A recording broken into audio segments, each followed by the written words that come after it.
Hello everyone, आप सबका स्वागत है मेरे यूट्यूब चैनल ईलर्न आइडिया में। आज का जो हमारा टॉपिक है DRDO September 10 turner theory mock test number 23। इसके पहले भी हमने 1 से लेकर 22 तक सॉल्व करके दिया, जो मेरे चैनल पर चेक कर सकते हैं। फिर इस पार्ट के डिस्क्रिप्शन में भी आपको लिंक मिल जाएंगे, वहाँ से भी चेक कर सकते हैं। और जितने भी हम क्वेश्चन सॉल्व करते हैं हर पार्ट में, पूरे क्वेश्चन के पीडीएफ भी लिंक में दे देते हैं डिस्क्रिप्शन में, जहाँ से आप डाउनलोड करके चेक कर सकते हैं। और इसी तरह की रेगुलर क्लास के लिए मेरे चैनल को सब्सक्राइब करके बेल आइकन को दबाएं, ताकि मेरी वीडियो की नोटिफिकेशन आपको टाइम पर मिलते रहे। स्टार्ट करते हैं। आज का जो हमारा टॉपिक है DRDO September 10 turner theory mock test number 23। सबसे पहला क्वेश्चन है what is the types of collet. तो यहाँ पर आपको स्क्रीन पर दिखाई दे रहा है एक कॉलेट चक का डायग्राम। तो ये कौन से टाइप का कॉलेट चक है, यही क्वेश्चन में पूछा गया है। इसके लिए पहला ऑप्शन है डेड लेंथ टाइप, दूसरा ड्रॉबैक टाइप, तीसरा पुश आउट टाइप और चौथा है master collet with interchangeable liners. तो जैसे क्वेश्चन में पूछा गया था कि यह कौन से टाइप का कॉलेट चक है, तो इसका answer option number B, drawback type collet chuck. Next question, what is the name of the part mark X. यहाँ पर स्क्रीन पर आपको एक लेथ मशीन का डायग्राम दिखाई दे रहा है, जिसमें एक्स के रूप में इस पार्ट को दिखाया गया है। तो इस पार्ट का नाम क्या है, यही क्वेश्चन में पूछा गया है। इसके लिए पहला ऑप्शन है लीड स्क्रू, दूसरा फीड रॉड, तीसरा कैरेज और चौथा है स्टॉपर। तो जैसे यहाँ पर आप देख सकते हैं स्क्रीन पर लेथ मशीन के डायग्राम में जो इस एक्स के रूप में दिखाया गया पार्ट है, तो इस पार्ट का नाम है ऑप्शन नंबर डी, स्टॉपर। हर एक मशीन में नहीं रहते ये, जो कुछ लेथ मशीन होते हैं जिसमें इस जगह पर स्टॉपर दिए जाते हैं। तो जो एक्स के रूप में आपको दिखाया गया है, तो इस पार्ट का नाम है stopper. Next question, how much diameter of bar can turn using capstan lathe. Capstan lathe का उपयोग करके बार का कितना डायमीटर घुमाया जा सकता है, यही क्वेश्चन में पूछा गया है कि जो बार होता है, बार में कितने डायमीटर के जो आपको टर्न किया जा सकता है। इसके लिए पहला ऑप्शन है 60 mm, दूसरा 80 mm, तीसरा 100 mm और चौथा है 120 mm। तो जैसे क्वेश्चन में पूछा गया था कि कैप्स्टन लेथ का उपयोग करके बार का कितना डायमीटर टर्न किया जा सकता है, तो इसका आंसर है option number A, 60 mm। Next question, what is the name of the tool holder. तो स्क्रीन पर आपको एक टूल होल्डर दिखाया गया है, जिसमें आप देख सकते हैं कि दो कटिंग टूल लगा हुआ है। तो इस टूल होल्डर का नाम क्या है, यही क्वेश्चन में पूछा है। इसके लिए पहला ऑप्शन है नर्लिंग टूल होल्डर, दूसरा ड्रिल होल्डर, तीसरा मल्टीपल कटर होल्डर और चौथा है बोरिंग बार होल्डर। तो जैसे क्वेश्चन में पूछा गया था कि स्क्रीन पर दिखाए गए टूल होल्डर का नाम क्या है, तो इसका आंसर है option number C, multiple cutter holder. Multiple cutter holder क्यों, क्योंकि यहाँ पर आप देख सकते हैं जो होल्डर दिखाया गया है टूल होल्डर, जिसमें दो टाइप के टूल लगे हुए जहाँ से दो जगह से स्टेप टर्निंग किया जा रहा है, तो इसलिए इस टूल होल्डर का नाम है multiple cutter tool holder. Next question, what is the maximum diameter of thread using self opening die head. Self opening die head का उपयोग करने वाले थ्रेड का अधिकतम व्यास क्या है, यही क्वेश्चन में पूछा गया है। इसके लिए पहला ऑप्शन है 200 डायमीटर, दूसरा ऑप्शन है 100 डायमीटर, तीसरा 50 डायमीटर और चौथा ऑप्शन है 30 डायमीटर। तो जो क्वेश्चन में पूछा गया था कि सेल्फ ओपनिंग डाई हेड का उपयोग करने वाले थ्रेड का अधिकतम डायमीटर क्या है, तो इसका आंसर है ऑप्शन नंबर ए, 200 डायमीटर, 200 डायमीटर। और इसी तरह के रेगुलर क्लास के लिए मेरे चैनल को सब्सक्राइब करके बेल आइकन को दबाएं, ताकि मेरी वीडियो की नोटिफिकेशन आपको टाइम पर मिलते रहे। Next question, with geometrical form indicated in the figure. तो स्क्रीन पर आपको एक डायग्राम दिखाया गया है, जहाँ पर आप देख सकते हैं एक जॉब है और इसमें एरो के सहायता से एक ज्योमेट्रिकल सिंबल दिखाया गया है। तो इस सिंबल का मीनिंग क्या होता है, यही क्वेश्चन में पूछा गया है। इसके लिए पहला ऑप्शन है पैरालिज्म, दूसरा स्क्वायरनेस, तीसरा फ्लैटनेस और चौथा है स्ट्रेटनेस। तो जैसे क्वेश्चन में पूछा गया था कि स्क्रीन पर दिखाए गए जो सिंबल है ज्योमेट्रिकल सिंबल, इसका मीनिंग क्या होता है। यहाँ पर आप देख सकते हैं ब्रैकेट में ये सिंबल है, तो इस सिंबल का मीनिंग होता है ऑप्शन नंबर डी, स्ट्रेटनेस। क्योंकि ये जो यहाँ पर आप देख सकते हैं सेंटर लाइन के ऊपर दिखाया गया है, तो ये जो सिंबल आपको ब्रैकेट में दिख रहा है, ये हमारा स्ट्रेटनेस का सिंबल है। Next question, what is the advantage of a production lathe over centre lathe. Centre lathe की तुलना में प्रोडक्शन लेथ का क्या एडवांटेज है, यही क्वेश्चन में पूछा गया है। इसके लिए पहला ऑप्शन है the manufacturing cost of component is more, मतलब मैन्युफैक्चरिंग कॉस्ट बढ़ जाता है। या फिर दूसरा ऑप्शन है the manufacturing cost of component is less, मतलब जो मैन्युफैक्चरिंग कंपोनेंट होता है प्रोडक्शन लेथ के सहायता से जो तैयार करते हैं उसकी कीमत कम हो जाती है, या फिर तीसरा ऑप्शन है इनिशियल कॉस्ट इज मोर, या फिर चौथा ऑप्शन है not suitable for tool room work. तो जैसे क्वेश्चन में पूछा गया था कि सेंटर लेथ मशीन की तुलना में प्रोडक्शन लेथ मशीन का क्या एडवांटेज है, तो इसका आंसर है option number B, the manufacturing cost of component is less. मतलब जो कंपोनेंट तैयार किया जाता है मैन्युफैक्चर करके उसकी लागत कम हो जाती है। क्यों? क्योंकि प्रोडक्शन लेथ की सहायता से प्रोडक्शन के ही काम में उपयोग किया जाता है, और कोई भी प्रोडक्शन में जो कंपोनेंट तैयार होते हैं उसकी कीमत कम हो जाती है साधारण पार्ट की तुलना में। Next question, drill number are found from 1 to, मतलब जो नंबर ड्रिल होते हैं, नंबर ड्रिल 1 से लेकर कितने नंबर तक पाए जाते हैं, यही क्वेश्चन में पूछा है। इसके लिए पहला ऑप्शन है 60, दूसरा 70, तीसरा 80 और चौथा है 90। तो जैसे क्वेश्चन में पूछा गया था कि नंबर ड्रिल जो होते हैं वो 1 से लेकर कितने नंबर तक पाए जाते हैं, तो इसका आंसर है option number C, 80। Number drill 1 से लेकर 80 नंबर तक पाए जाते हैं, और लेटर ड्रिल जो होते हैं ए से लेकर जेड तक के लेटर ड्रिल पाए जाते हैं। Next question, the cutting speed is minimum while machining, रिक्त स्थान with a high speed steel tool. High speed steel tool के साथ मशीनिंग करते समय कटिंग स्पीड न्यूनतम होती है। जैसे क्वेश्चन में पूछा गया कि अगर हाई स्पीड स्टील टूल की सहायता से हमें अगर कटिंग करना है तो उस समय जो कटिंग स्पीड मिनिमम रखा जाता है, तो कौन से मटेरियल के लिए मिनिमम कटिंग स्पीड रखा जाता है हाई स्पीड स्टील टूल के साथ। इसके लिए पहला ऑप्शन है एल्यूमिनियम, दूसरा स्टील, तीसरा ब्रास और चौथा है कास्ट आयरन। तो जैसे क्वेश्चन में पूछा गया था कि हाई स्पीड स्टील टूल के साथ मशीनिंग करते समय कटिंग स्पीड जो न्यूनतम रखी जाती है तो वो कौन से मटेरियल के ऊपर रखी जाती है, तो इसका आंसर है option number D, cast iron. Next question, what is the principle of total quality management.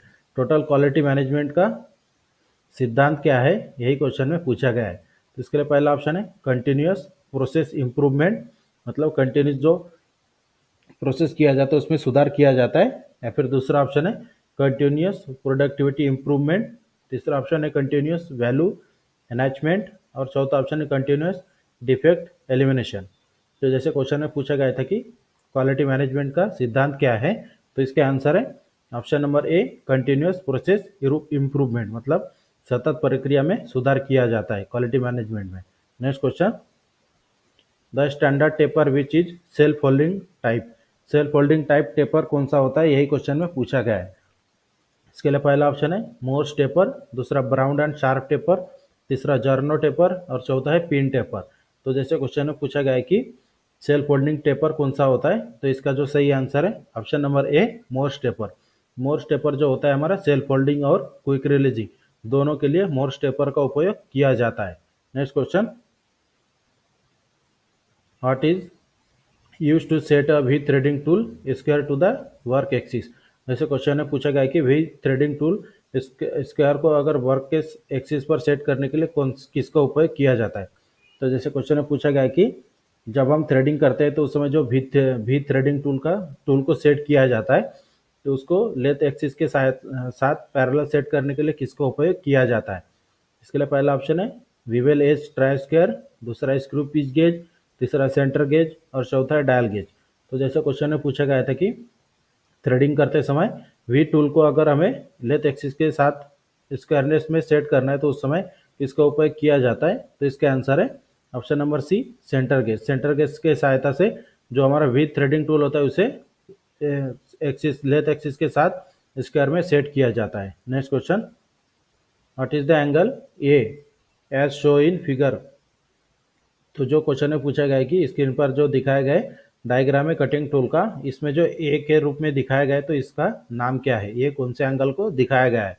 तो इसके लिए पहला ऑप्शन है साइड क्लियरेंस एंगल, दूसरा बैक रेक एंगल, तीसरा एंड कटिंग एज एंगल और चौथा है फ्रंट क्लियरेंस एंगल। तो जो क्वेश्चन में पूछा गया था कि कटिंग टूल का जो डायग्राम दिखाया गया है इसमें जो ए के रूप में जो एंगल दिखाया गया है तो इस एंगल का क्या कहा जाता है, तो इसका आंसर है option number B, back rake angle. Next question, what is not true about the negative rake angle of a cutting tool. Cutting tool के नेगेटिव रेक एंगल के बारे में क्या सही नहीं है, यही क्वेश्चन में पूछा गया है कि निम्नलिखित में से कटिंग नेगेटिव जो कटिंग टूल होता है उसके रेक एंगल के बारे में कौन सा कथन सही नहीं है, यही क्वेश्चन में पूछा है। इसके लिए पहला ऑप्शन है it make the tool sharp and pointed, दूसरा it increase strength of the cutting tool, तीसरा it increase friction resulting in higher temperature, और चौथा ऑप्शन है इट इम्प्रूव सरफेस फिनिश। तो जैसे क्वेश्चन में पूछा गया था कि कटिंग टूल के नेगेटिव रेक एंगल के बारे में क्या कथन सही नहीं है, तो इसका आंसर है option number C, it increase friction resulting in higher temperature, मतलब यह घर्षण को बढ़ाता है जिसके परिणाम स्वरूप उच्च तापमान होता है। Next question, toughness of a cutting tool means ability to withstand रिक्त स्थान विदाउट फेलियर। जो क्वेश्चन में पूछा गया है कि काटने के उपकरण की कठोरता का अर्थ है बिना असफलता के रिक्त स्थान को झेलने की क्षमता। तो इसके लिए पहला ऑप्शन है हाई टेम्परेचर, दूसरा वियर, तीसरा इम्पैक्ट फोर्सेस और चौथा है chemical reaction.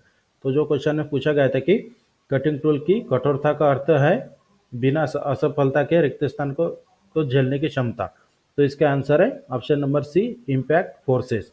Next question, in the twist drill as show in figure below part A is called. तो इस स्क्रीन पर आपको एक ट्विस्ट ड्रिल का डायग्राम दिखाया गया है, इसमें जो ए के रूप में पार्ट दिखाया गया है इस पार्ट का नाम क्या है, यही क्वेश्चन में पूछा है। इसके लिए पहला ऑप्शन है शांग, दूसरा टैंग, तीसरा फ्लैंग और चौथा है नेक। तो जो क्वेश्चन में पूछा गया है कि स्क्रीन पर दिखाए गए ट्विस्ट ड्रिल में जो ए के रूप में पार्ट को दिखाया गया इस पार्ट का नाम क्या है, तो इसका आंसर है ऑप्शन नंबर बी, टैंग।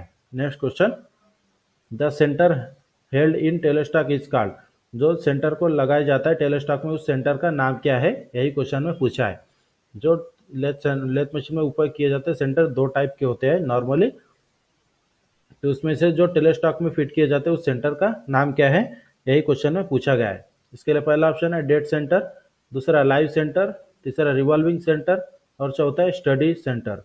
तो जो क्वेश्चन में पूछा गया है कि टेलेस्टॉक में फिट किए जाने वाले सेंटर का नाम क्या है, तो इसका आंसर है option number A, dead centre. Next question,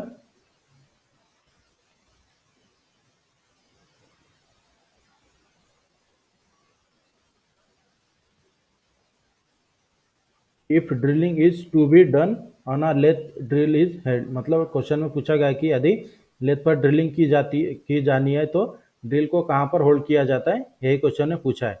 इसके लिए पहला ऑप्शन है हेड स्टॉक, दूसरा टेल स्टॉक, तीसरा कंपाउंड रेस्ट और चौथा है बेड। तो जो क्वेश्चन में पूछा गया है कि लेथ मशीन पर ड्रिलिंग करते समय ड्रिल को कहाँ पर फिट किया जाता है, तो इसका आंसर है option number B, tail stock. Lathe machine पर ड्रिलिंग करते समय जो ड्रिल हमारा होता है ड्रिल चक या फिर taper shank drill tail stock में फिट किया जाता है, टेल स्टॉक के स्पिंडल में। Next question, while working on lathe what is mandrel used for. Lathe machine पर मैंड्रिल का उपयोग किस लिए किया जाता है, यही क्वेश्चन में पूछा गया है। तो इसके लिए पहला ऑप्शन है to hold externally machine part, दूसरा ऑप्शन है to hold internally machine part, तीसरा ऑप्शन है to hold both external and internally machine part, या फिर चौथा ऑप्शन है to hold neither external machine for internally machine part. तो जैसे क्वेश्चन में पूछा गया है कि लेथ मशीन में जो लेथ मैंड्रिल का उपयोग करते हैं तो उसे किसके लिए उपयोग किया जाता है, यही क्वेश्चन में पूछा गया था। तो इसका जो आंसर है option number B, to hold internally machine part, मतलब जो जो आपका इंटरनल भाग जो आपके अंदर वाले भाग को पूरा फिनिश किया जाता है उस वाले जो आपको पकड़ने के लिए मैंड्रिल का उपयोग किया जाता है। Next question, which accessory will be suitable in an irregular piece to be turn on lathe. जैसे क्वेश्चन में पूछा गया है कि लेथ मशीन पर अनियमित टुकड़े को टर्न करने के लिए कौन सा उपसाधन का उपयोग किया जाता है, जो क्वेश्चन ने पूछा है।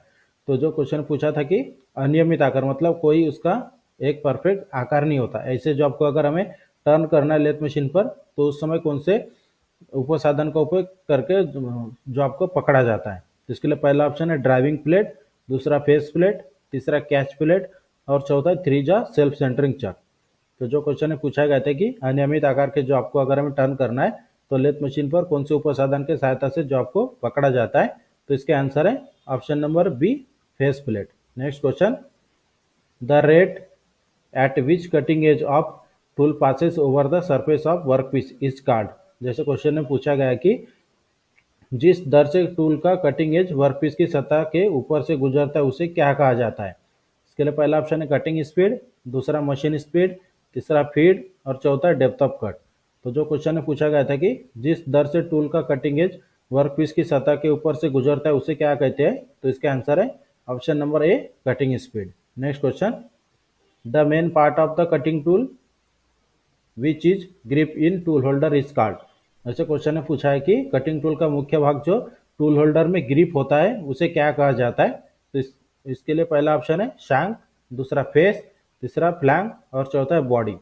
तो जो क्वेश्चन में पूछा गया है कि कटिंग टूल का मुख्य भाग जो टूल होल्डर में ग्रिप होता है उसे क्या कहते हैं, तो इसका आंसर है option number A shank. Next question, which statement is not true about taper turning by form tool method. जो क्वेश्चन में पूछा गया है कि फार्म टूल विधि द्वारा टेपर टर्निंग के बारे में कौन सा कथन सही नहीं है। तो इसके लिए पहला ऑप्शन है broad nose tool is used in this method. दूसरा ऑप्शन है the tool is set on the work at full taper angle. तीसरा ऑप्शन है the tool is feed straight into the work. और चौथा ऑप्शन है this method is used for short taper only. तो जो question में पूछा गया था कि फार्म टूल विधि द्वारा टेपर टर्निंग के बारे में कौन सा कथन सही नहीं है, तो इसका आंसर है option number B the tool is set on to work at full taper angle. मतलब उपकरण को पूर्ण टेपर कोण पर काम करने के लिए सेट किया गया है। Next question, the least count of metric micrometer. Metric micrometer का लिस्ट काउंट कितना होता है, यही क्वेश्चन में पूछा है। तो इसके लिए पहला ऑप्शन है 0.01 mm, दूसरा ऑप्शन है 0.05 mm, तीसरा ऑप्शन है 0.10 mm और चौथा ऑप्शन है 0.50 mm। तो जो क्वेश्चन में पूछा गया है कि मेट्रिक माइक्रोमीटर का लिस्ट काउंट कितना होता है, तो इसके आंसर है option number A 0.01 mm। Next question, which is not quality of a good coolant. एक अच्छे कूलेंट की गुणवत्ता नहीं है इनमें से। जैसे क्वेश्चन में पूछा गया कि निम्नलिखित में से एक अच्छे कूलेंट की गुणवत्ता कौन सी नहीं है। तो इसके लिए पहला ऑप्शन है it has high heat absorption property. दूसरा ऑप्शन है it has good lubrication quality. तीसरा है it is chemically achieve active. और चौथा ऑप्शन है it has high flash point. तो जो क्वेश्चन में पूछा गया कि कौन से एक अच्छे कूलेंट की गुणवत्ता नहीं है, तो इसका आंसर है option number C it is chemically active. Next question, what is used on a lathe to give depth of cut. Lathe machine में डेप्थ ऑफ कट को देने के लिए कौन से पार्ट का उपयोग किया जाता है, यही क्वेश्चन ने पूछा है। इसके लिए पहला ऑप्शन है कंपाउंड स्लाइड, दूसरा टॉप स्लाइड, तीसरा बाय एडजस्टिंग द टूल और चौथा है क्रॉस स्लाइड। तो जो क्वेश्चन में पूछा गया है कि लेथ मशीन पर डेप्थ ऑफ कट देने के लिए किसका उपयोग किया जाता है, तो इसका आंसर है option number D cross slide. Cross slide की सहायता से ही हम कोई भी जॉब के ऊपर जब हम कटिंग या टर्निंग करते हैं उस समय डेप्थ ऑफ कट दिया जाता है। नेक्स्ट क्वेश्चन, ये special gear of 127 teeth or 63 teeth may be used to cut metric thread in lathe having British lathe screw lead screw it is known as. जो question में पूछा गया कि 127 दांत या 63 दांत के जो विशेष गियर का उपयोग ब्रिटिश लीड स्क्रू वाले लेथ मशीन में मेट्रिक थ्रेड काटने के लिए किया जाता है, इसे रिक्त स्थान नाम से भी जाना जाता है, यही क्वेश्चन में पूछा है। इसके लिए पहला ऑप्शन है आइडलर गियर, दूसरा चेंज गियर, तीसरा ट्रांसलेटिंग गियर, चौथा है कंपाउंड गियर। तो जो क्वेश्चन में पूछा गया था कि अगर हमें ब्रिटिश लीड स्क्रू वाले मशीन पर मेट्रिक थ्रेड कट करना है तो उस समय दो स्पेशल गियर होते हैं 127 टीथ के और दूसरा 63 टीथ के। तो इसका जो ये जो गियर है इसका नाम क्या है, यही क्वेश्चन में पूछा गया था। तो इसका जो आंसर है option number C translating gear. इन दो जो दांत वाले गियर होते हैं 127 दांत और 63 दांत, इन गियर को ट्रांसलेटिंग गियर भी कहा जाता है। Next question, the front face of lathe chuck jaw are step, the purpose of this step is to. तो जैसे क्वेश्चन में पूछा गया कि लेथ मशीन के जो चक में जॉ लगे होते हैं, इसके जॉ के फ्रंट साइड में स्टेप कटे होते हैं, स्टेप बने होते हैं, तो इस स्टेप का उद्देश्य क्या होता है, यही क्वेश्चन में पूछा है। इसके लिए पहला ऑप्शन है ऐड अपीयरेंस, दूसरा रिड्यूस वेट, तीसरा हैव इंक्रीज ग्रिपिंग पावर और चौथा ऑप्शन है hold larger diameter work piece. तो जो क्वेश्चन में पूछा गया था लेथ मशीन के जो चक में जॉ लगे होते हैं, इसके जॉ के ऊपर जो स्टेप बने होते हैं, इन स्टेप का उद्देश्य क्या होता है, तो इसका आंसर है option number D hold larger diameter work piece. मतलब बड़े आकार की वर्क पीस को अगर पकड़ना है तो इन जो जॉ में स्टेप कटे होते हैं, इन स्टेप के सहायता से पकड़ा जाता है बड़े आकार के जॉब को। Next question, identify the lathe accessory use to give extra support for long cylinder piece. जो क्वेश्चन में पूछा गया है कि बड़े आकार की बड़े लंबाई की जॉब को अगर हमें लेथ मशीन पर पकड़ना है तो उस समय सपोर्ट देने के लिए कौन से एसेसरीज का उपयोग किया जाता है। इसके लिए पहला ऑप्शन है स्टडी रेस्ट, दूसरा टूल पोस्ट, तीसरा मैन ड्रिल और चौथा है लेथ डॉग।